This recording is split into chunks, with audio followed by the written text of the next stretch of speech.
After numerous delays that made the game stray far away from its initially proposed launch date of December 2021, WayForward's Advanced Wars 1+2 Reboot Camp is finally almost here. Featuring the classic Game Boy Advance campaigns from both Advance Wars and Advance Wars 2 Black Hole Rising, there's enough turn-based tactical goodness here to satiate even the hungriest fans, and the whole thing even has a new coat of paint in the graphical department. We've been busy getting to grips with the first 13 missions from the Advance Wars campaign, and it's been an absolute blast so far. There's been no great shakeups of the core gameplay here. These are genuinely timeless strategy classics we're talking about after all. A pair of almost flawless experiences, and the sort of games that don't really need to be messed with.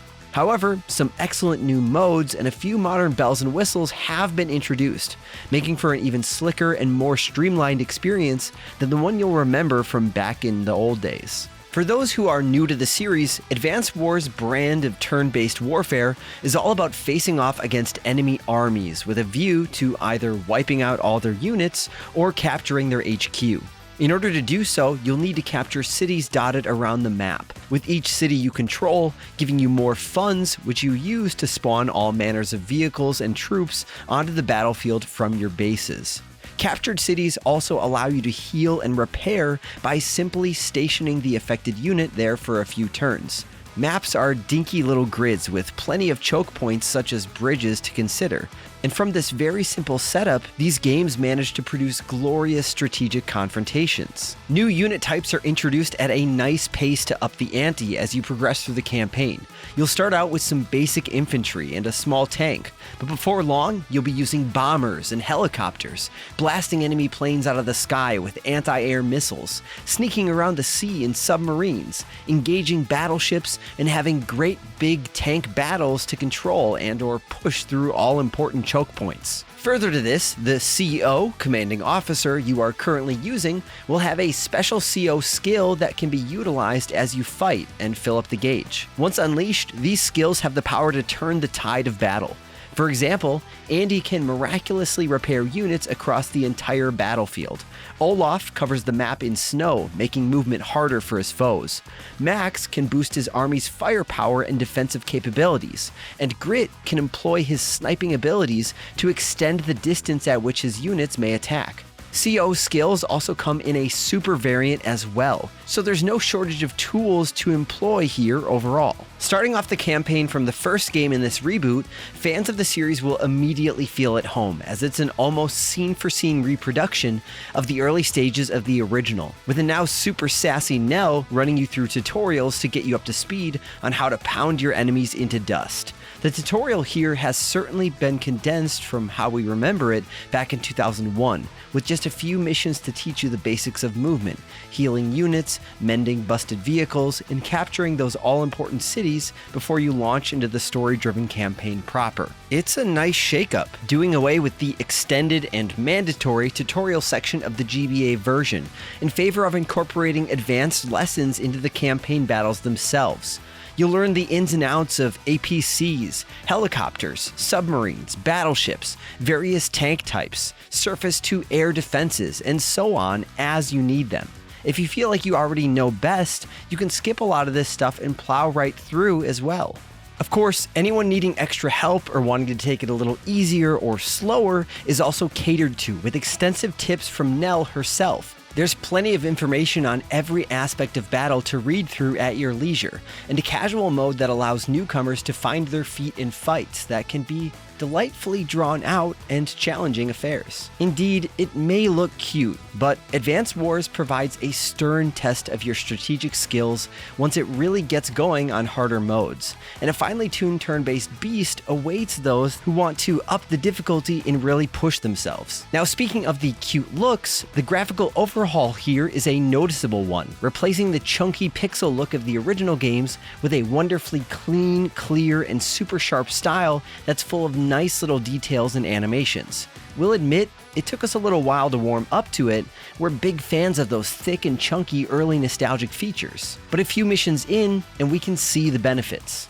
There are some nicely animated cutscenes, CO powers are accompanied by plenty of flashy fanfare, all of the original characters look and sound great thanks to voice acting this time out, and the battlefields just feel easier to read now with everything that's taking place presented with pin-sharp clarity. The voice acting and new animations really do add a ton of personality too, with the likes of Andy, Max, Sammy, Olaf, and all the rest of the COs brought to life like never before. Away from the jazzed up graphics, pumping new rendition of the soundtrack, and all the rest of the aesthetic improvements, the real meat in terms of changes here comes in the form of some brand new ways to play.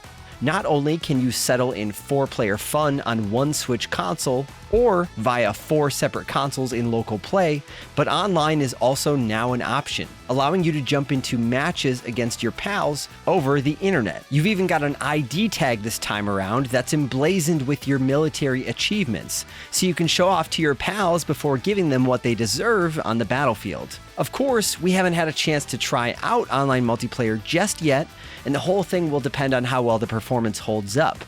But we're hopeful the slow style of matches will mean that it'll work out just fine.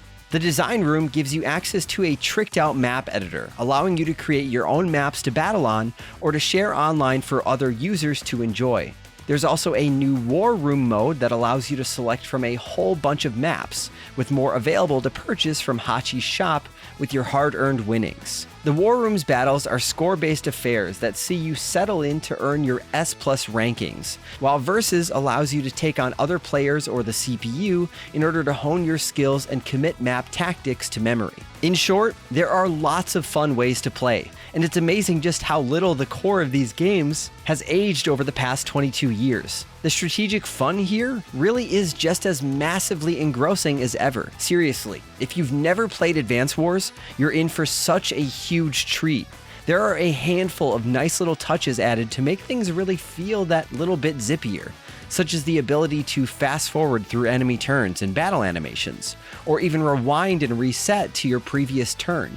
And you can now hover over an enemy unit to choose attack right from the get-go, rather than moving first and then attacking. It's still the same Advance Wars fans will all know and love, just slicker, shinier, and with all the bells and whistles you'd expect from a more modern release. We've already had lots of tense tank battles, naval skirmishes, and aerial face-offs against Olaf and a bunch of other baddies in our short time playing this one so far, with the game wasting absolutely no time in putting up a challenge that results in tense confrontations that are always a sweaty joy to engage with. We're looking forward to getting stuck into the rest of the first game's campaign before moving on to Advance Wars 2 Black Hole Rising, although you can choose to jump straight into the second game if you wish. And we'll be sure to report directly back to Nintendo Life HQ with our full thoughts on the entire package a little closer to launch. Advance Wars 1+2 Reboot Camp launches on Nintendo Switch on April 21st, and we'll have our full review ready for you in the coming weeks. Be sure to let us know in the comments down below if you're one of the fine few who have been waiting for this game ever since it was announced, and let us know if you have any history with Advance Wars as well. I personally played these games quite a bit back in the day on the Game Boy Advance, and while I got my butt kicked pretty hard, I still had a lot of fun with them, and it's been a blast getting to play these games again on the Switch. Now, of course, if you enjoyed this video and you want to see more videos like this, then why don't you enlist that subscribe button by giving it a good old click, and then ring that notification bell to be notified whenever we put up new videos, especially that Advance Wars review. Thank you all so much for watching, and thank you to PJ for spending a hefty amount of time with Advance Wars 1+2 Reboot Camp already. I'm Zia from Nintendo Life, stay safe out there, and we will see you all next time.